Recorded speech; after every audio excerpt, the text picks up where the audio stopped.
김건희 특검팀이 윤석열 전 대통령에 대한 체포영장 재집행 시기를 조율하고 있습니다.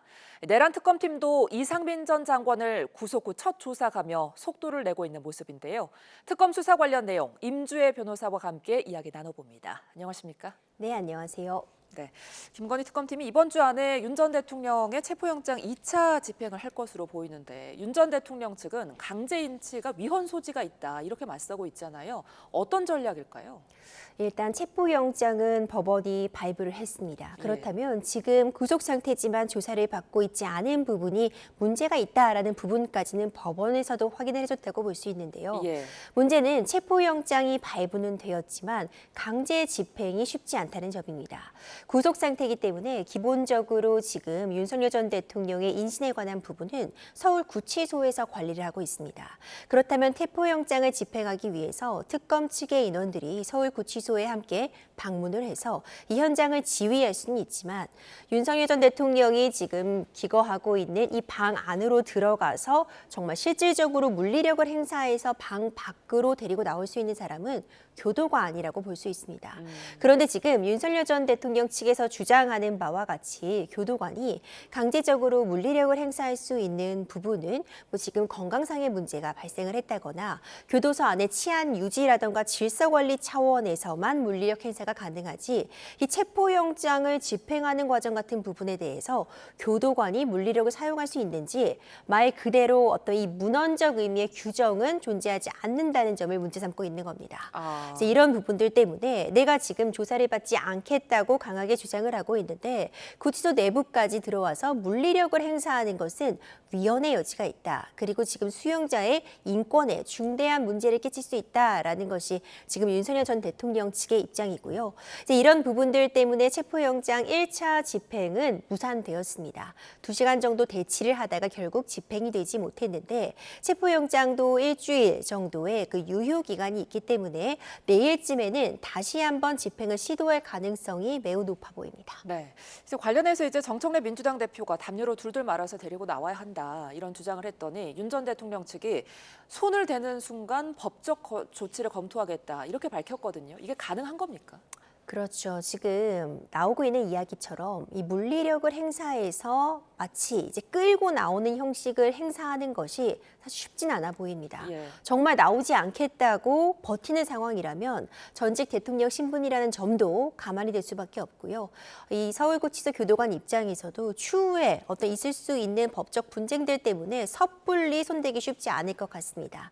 이제 이런 부분들 때문에 특검 측에서도 1차 집행 당시에는 다음번에는 정말 물리력을 행사하겠다라는 차원의 어떤 경고성 조치만을 하고 돌아왔으리라고 보는데 뭐 보쌈을 한다는 방식, 그러니까 뭐 담요 같은 부분으로 몸을 감싼 다음에 데리고 나와야 된다 이런 부분들이 어떤 규정이나 어떤 선례가 정확히 있다고 보기는 어려워서 이 역시도 섣불리 시도하기는 어려워 보이고요.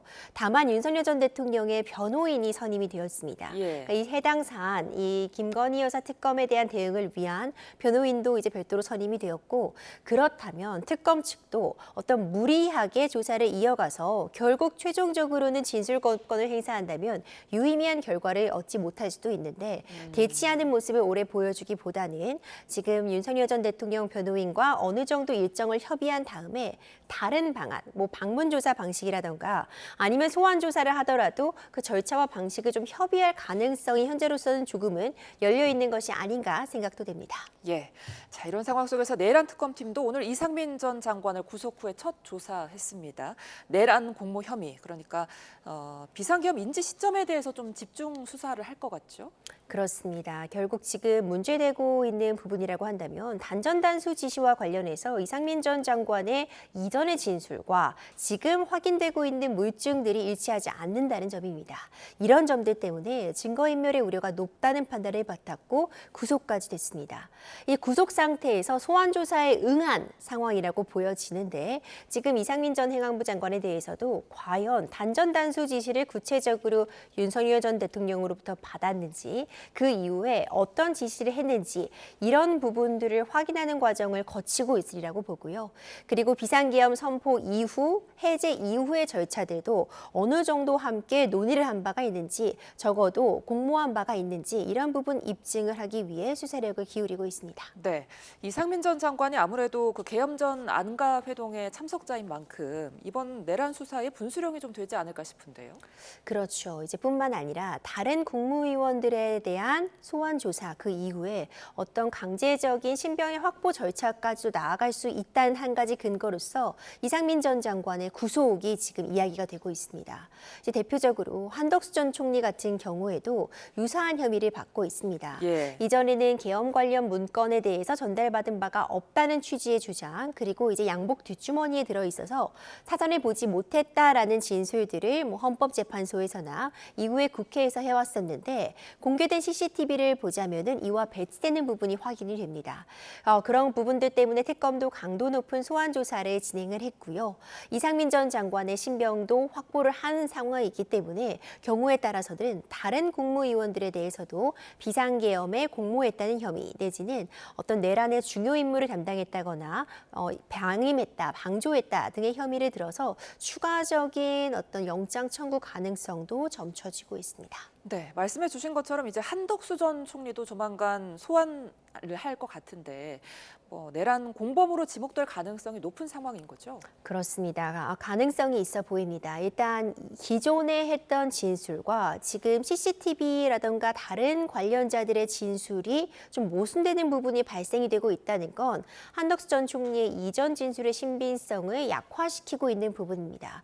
그렇다면 이와 관련해서 특검이 영장 청구가 필요하다, 신병 확보가 필요하다는 판단도 충분히 가능해 보이는데요. 다만 이 법원에서 이 영장이 발부될지는 현재로서는 판단이 어렵습니다. 이 구속영장이라던가 체포영장 같은 부분은 지금 수사에 협조 중이지 않다거나 적어도 증거인멸의 우려가 높을 때 발부가 되게 되는 것인데, 만약 한덕수 전 총리가 지금 수사 과정에 협조적으로 임하고 있고 증거인멸의 우려가 높지 않다라는 판단이 있다면 수사와 조사는 계속 이어가야겠지만 신병을 확보할 필요까지는 아직 발생하지 않았다는 판단을 법원에서 내릴 가능성도 충분히 있어 보입니다. 예, 지금 이상민 전 장관은 영장실질심사에서 대통령실 CCTV에 나온 그 종이가 울산 김장 행사 문건이다 이렇게 주장하면서 혐의를 부인하고 있는 상황이잖아요. 이 관련해서 한 전 총리의 진술이 좀 중요할 것 같은데 어떻습니까? 그렇습니다. 지금 나오고 있는 그 진술들을 보자면요. 이상민 전 장관 같은 경우에는 기존에 단전단수라고 써 있는 종이를 먼 발치에서 책상 위에 있는 걸 보기만 했는데 예. 전달받은 바는 없다. 그리고 단전단수에 대한 지시를 구체적으로 받은 바 없기 때문에 나도 한 바 없다라는 일관된 논리를 펴왔는데요. 이 공개된 대통령실 CCTV를 보면 또 문건 같은 걸 확인하는 모습이 보이는 겁니다. 그렇다면 기존의 진술의 신빙성이 약화될 수밖에 없는데, 이에 대해서 다시 이상민 전 장관은 그 해당 종이는 단전단수와 관련된 문건이 아니라 지금 울산 김장 행사와 관련된 문건을 전달받은 것이다라는 또 새로운 주장을 하고 있습니다.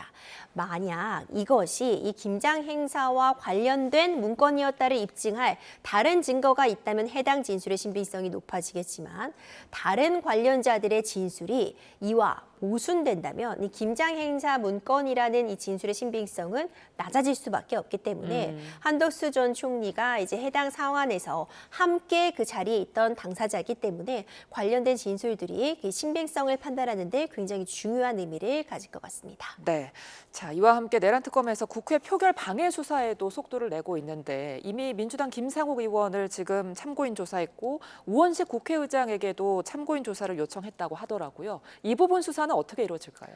지금 쟁점이 되고 있는 부분이 결국 이 계엄 선포를 해제하는 과정에서 국회의원들이 이제 국회에 모여서 해제를 이제 표결에 붙였는데, 이와 관련해서 국민의힘 차원에서 조직적으로 어떤 이 표결 방해 행위가 있었는가, 이 부분을 좀 들여다보고 있습니다.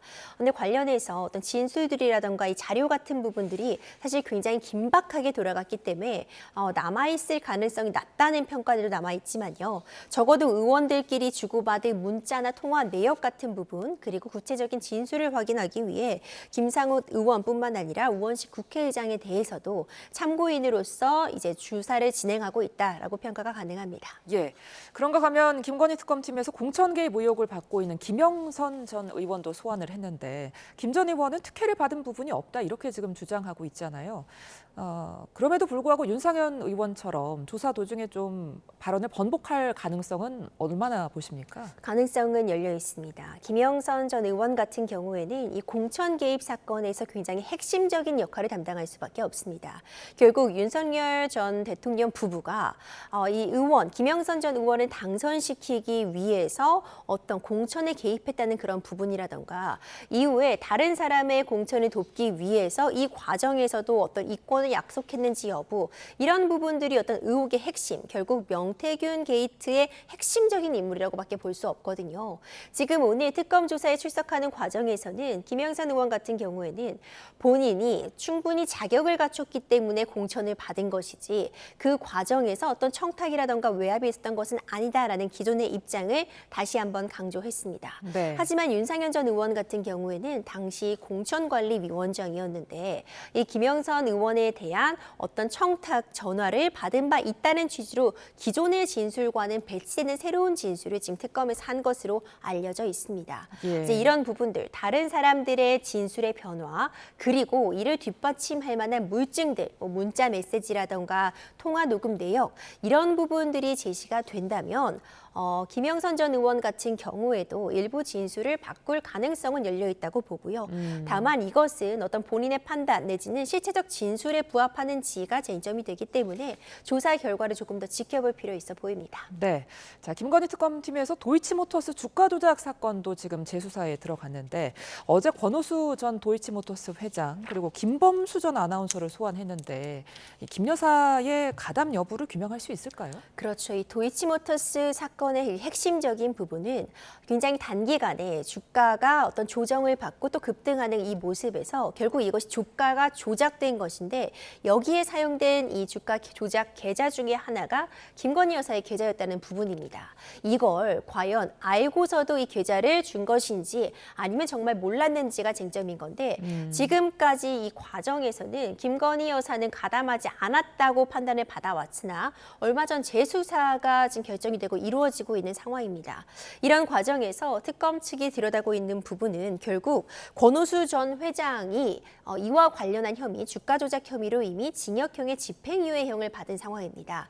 그런 과정에서 김건희 여사도 이런 사정을 알고도 계좌를 맡겼다는 부분에 어떤 진술의 변화가 있을지 이 부분도 쟁점이 될 수밖에 없을 것 같고요. 김범수 전 아나운서 같은 경우에도 지금 이 김건희 여사의 운영하고 있던 커바나 컨텐츠라는 회사의 사내이사로 근무했기 때문에 당시에 이 주식을 취득했다면 김건희 여사로부터 어떤 정보를 듣고 취득한 것은 아닌지 이런 부분에 대한 어떤 조사가 이루어지고 있는 상황이고 결국 김건희 여사가 이 상황을 알았느냐 에 대한 어떤 핵심적인 증거를 확보하기 위한 수사선상으로 보여집니다. 네, 끝으로 최상병 특검도 살펴볼게요. 지금 수사를 개시한 지 한 달이 지났는데 아직 로비 의혹 수사가 상대적으로 좀 진척이 더딘 상태입니다.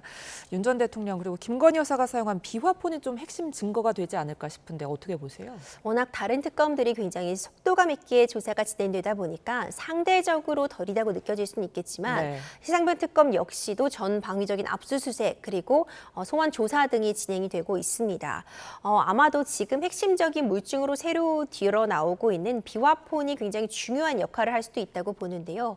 김건희 여사 역시도 대통령이 사용하는 정도의 보안 수준의 비화폰을 사용했다는 부분이 알려지고 있고요. 예. 이 통화 목록들이 확인이 됐다면 과연 수사 과정에서 이 외압이 있었다는 그 부분 전후로 해서 누구에게 김건희 여사가 전화 통화를 했는지 그리고 그 이후에 또 어떤 수사 관련한 지시가 있었는지 이런 부분들을 확인하기 위해서 이 비화폰이 굉장히 핵심적인 어떤 증거가 될 수 있으리라고 보고 예. 지금 참고인 조사라던가 이 피해자에 대한 소환 조사가 진행되고 있기 때문에 이 과정에서도 유의미한 진술이 확보가 된다면 최상병 특검 역시도 수사가 굉장히 속도감 있게 앞으로도 진행될 것이라 봅니다. 알겠습니다. 특검 수사 상황 지금까지 임주혜 변호사와 짚어봤습니다. 오늘 말씀 고맙습니다.